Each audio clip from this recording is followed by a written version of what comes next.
السلام عليكم ورحمة الله وبركاته. عاملين ايه؟ يا رب تكونوا بخير. فيديو النهاردة هنعمل مع بعض كفتة الرز.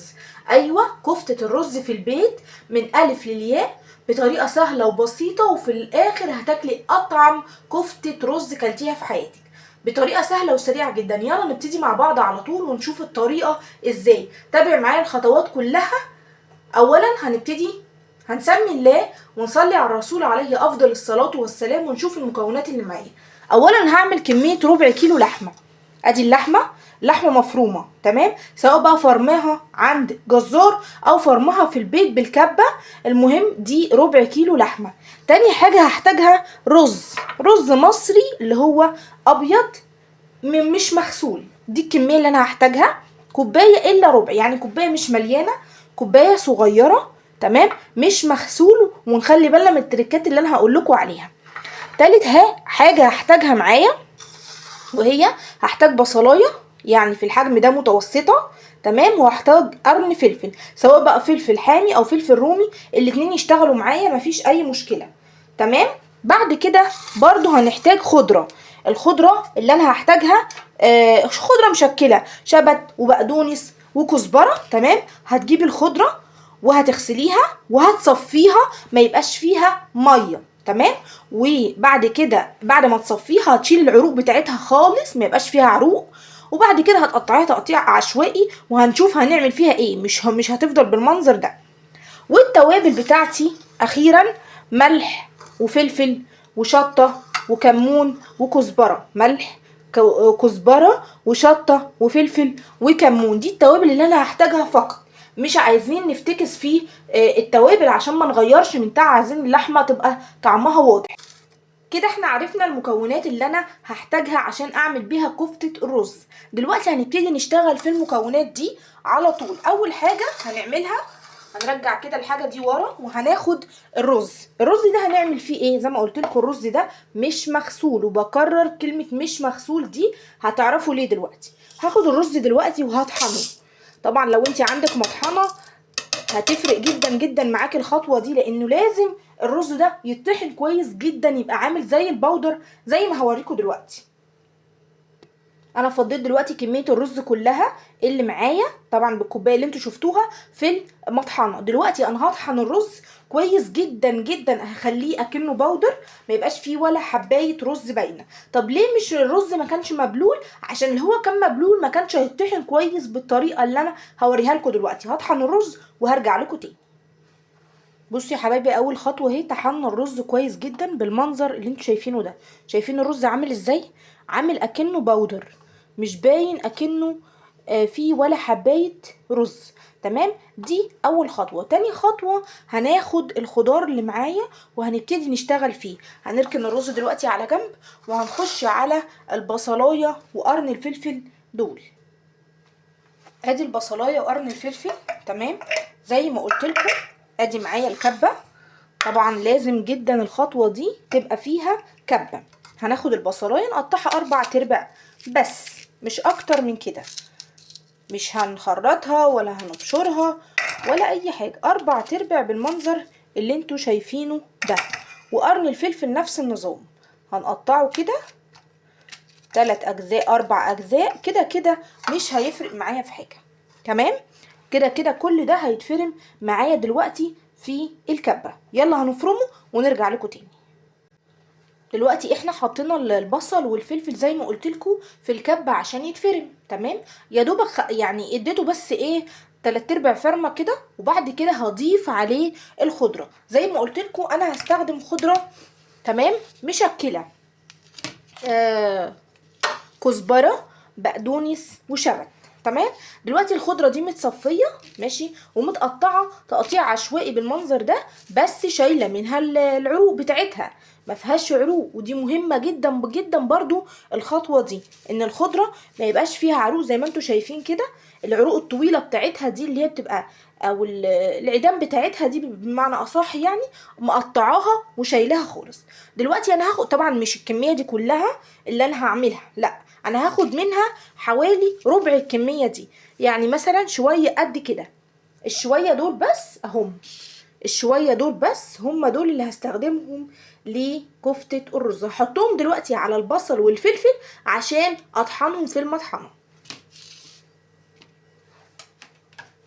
هطحنهم وارجع لكم تاني. بصوا يا حبايبي، دلوقتي انا فصلت الكبه عشان اوريكم حاجه. دلوقتي انا عماله شغاله طحن في الخضره، تمام، والبصل والفلفل.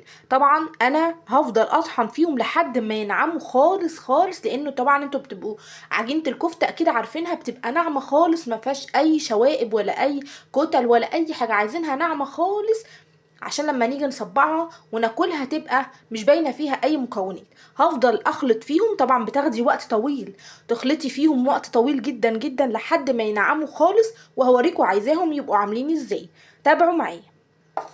بصوا يا حبايبي، انا دلوقتي فضلت افرم في الخضره مع البصل والفلفل لحد ما وصلوا للشكل ده. طبعا ده مش الشكل النهائي، انا لسه في اضافات تانية هتكمل معاها فرم، بمعنى ان انا لسه هحط دلوقتي عليهم اللحمه والرز، تمام، وهيكملوا كلهم فرم مع بعض. بس دلوقتي الخضره يعتبر والبصل والفلفل خدوا حوالي 3/4 فرم، تمام. هيكملوا مع بعض في اللحمه وفي الرز. هنحط دلوقتي اللحمه وبعد كده هوريكم هنعمل ايه. هنكمل مع بعض.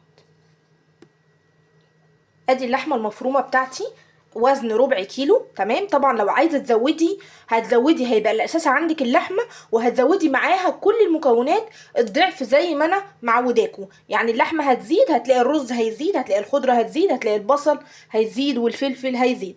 التوابل بتاعتي هعيد تاني: ملح، فلفل اسمر، كمون، كزبره، شطه، فقط هي دي التوابل اللي انا عايزاها، تمام. بالمنظر اللي انتوا شايفينه ده، معلقه من كل حاجه، بس معلقه كبيره شويه. هنفضي التوابل كلها كده، تمام، على ايه؟ على اللحمه المفرومه. وهناخد اللحمه على الكبه بالمنظر ده كده. هنروح حاطين اللحمه في الكبه اهي، في الكبه بتاعتي، وهنروح ايه؟ هنفرم. طبعا لو الكبه بتاعتك صغيره عادي ممكن تاخدي جزء جزء، يعني مثلا خدت شويه كده، ماشي، هفرمهم وهرجع اخد الباقي، تمام. هشتغل في الفرم دلوقتي وهوريكم خطوه بخطوه.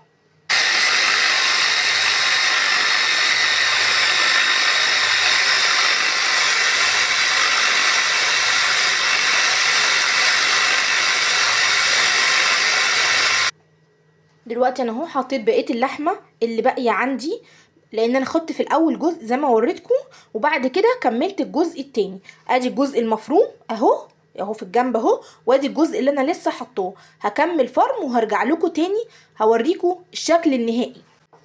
بصوا يا حبايبي، شايفين اللحمه ابتدت تعمل خيوط ازاي؟ معنى ان اللحمه عملت خيوط وبقيه المكونات اللي معاها طبعا، يبقى احنا كده قربنا قوي على الشكل النهائي. طبعا لازم نبقى عارفين ان هو بياخد وقت شويه، لان الكبه طبعا غير الفرامه اللي عند الجزار. لو احنا كنا بنوديه كان ما كانش بيكمل، مع انه كان بيطول برضو، بس برضو مش هيطول زي الوقت ده. ليه؟ لان الكبه يعني شويه ضعيفه غير الفرامه اللي عند الجزار. فاحنا بنفرم لحمه ومكونات تانية، فاكيد بتاخد مننا وقت، بس بنفضل نتابع معاها. معنى ان هي عملت خيوط كده يبقى هي قربت قوي على ان هي اول ما تنعم قوي كده، يعني اول ما تبتدي مثلا خطوه كمان هبتدي ان انا هحط لها الرز، وده اخر مكون معايا من مكونات كفته الرز، تمام. هفضل افرم فيها وبعد كده هوريكم وانا بحط الرز. بصوا يا حبايبي، دلوقتي وصلت لايه؟ خلاص قربت خالص على ان هي تبقى الشكل النهائي بتاع كفتة الرز اللي بنشتريها جاهزة من المحلات، او اللي بنعملها بنروح عند الجزار بالمكونات بتاعتنا ونعملها، تمام. دلوقتي هنضيف الرز، وهو المكون الاخير معايا، الرز المصري الابيض المطحون، تمام، في الكبة. برضو زي ما متعودين هنحط شوية شوية، ماشي، لحد بس اما نطحن شوية المكونات دول وهنكمل الباقي.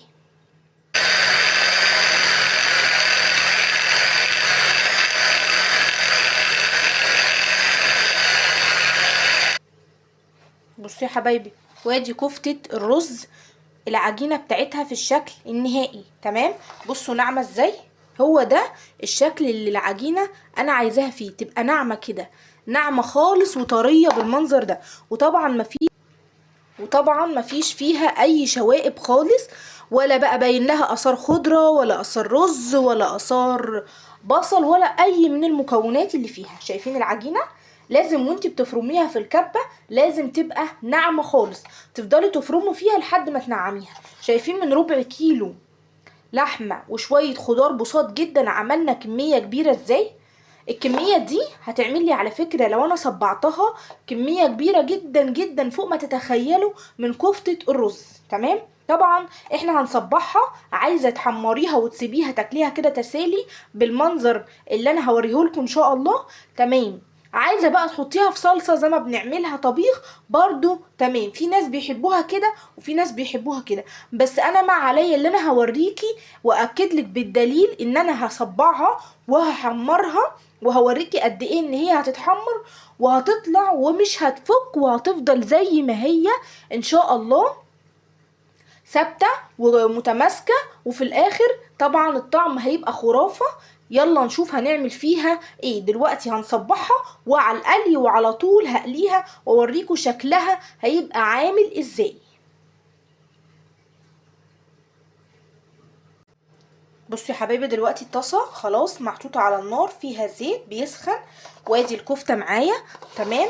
وادي طبق فيه شويه زيت. ماشي؟ هصبع الكفته عادي خالص بالشكل اللي احنا متعودين عليه. طبعا هاخد حبه زيت كده ماشي عشان الكفته بس ما تلزقش في ايدي زي ما متعودين في طريقه تصبيع الكفته اهي. عايزه بقى تعمليها صوابع، عايزه تعمليها مدوره، الشكل اللي انتي عايزاه.